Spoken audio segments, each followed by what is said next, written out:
Gaza युद्ध से शुरू हुई जंग की आग में अब पूरा मिडिल ईस्ट तप रहा है। इजराइल ने पहले गाजा में हमास पर हमला किया, फिर हिजबुल्लाह और हिजबुल्लाह के बाद सीरिया और इराक के प्रतिरोधी समूहों पर आईडीएफ के हमले शुरू हो गए थे।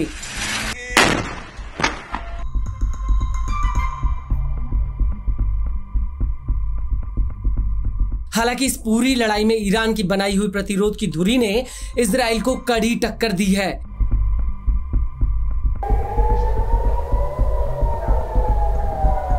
और यही वजह है कि अब ईरान और इजराइल जंग के मैदान में कूद पड़े हैं।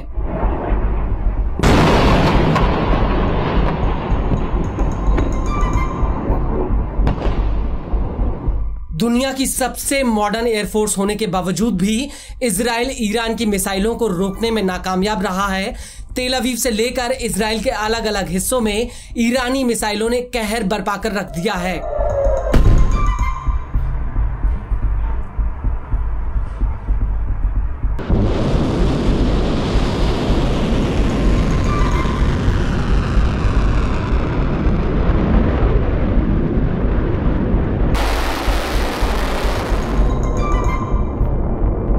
लेकिन अब ऐसा लगता है कि जल्द ही इजराइल की मुश्किलें बढ़ सकती हैं।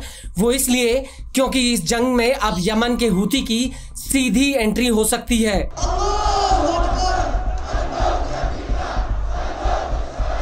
दरअसल हूती ने अब डंके की चोट पर ऐलान कर दिया है कि वो ईरान के साथ जंग में उतरने जा रहा है और अगर ऐसा हुआ तो इजराइल जंग के मैदान में चौतरफा घिर जाएगा।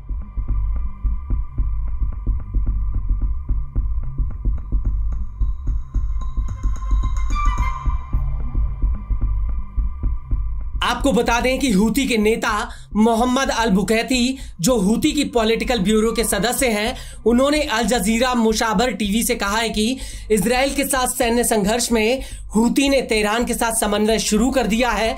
हूती के नेता के इस बयान से साफ है कि अब जंग में ईरान अकेला नहीं है। हूती का साथ मिलने से ईरान और भी ज्यादा आक्रामक तरीके से इजराइल को घेर सकता है।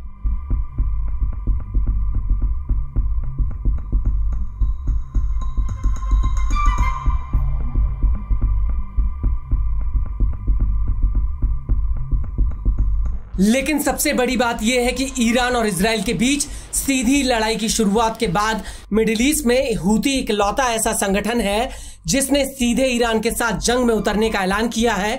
और इस ऐलान से पहले 16 जून 2025 को हूती ने इजराइल पर ईरान के साथ मिलकर हमले का दावा किया था।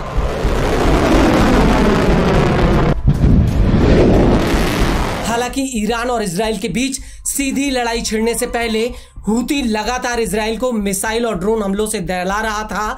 हूती ने इजराइल के ऊपर फिलिस्तीन 2 जुल्फिकार जैसी हाइपरसोनिक बैलिस्टिक मिसाइलें फायर की हैं।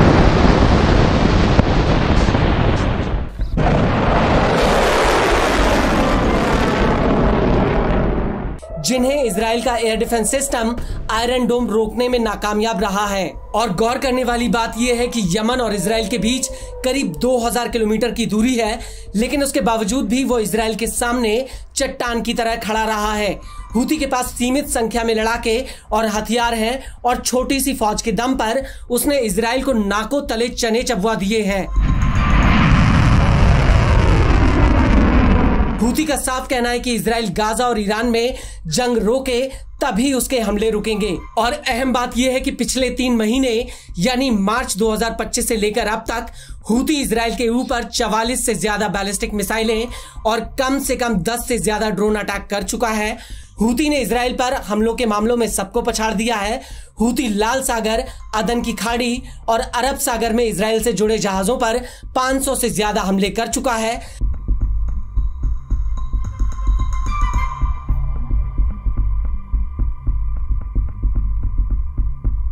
जिसकी वजह से शिपिंग कंपनियों को भारी नुकसान उठाना पड़ा है। आपको बता दें कि दुनिया का करीब 12% कारोबार लाल सागर से होता है, जिसमें दुनिया के 30% कंटेनर लाल सागर से होकर गुजरते हैं। और यही वजह है कि अब इजराइल के ऊपर ईरान के साथ जंग लड़ने की दोहरी मार पड़ने जा रही है।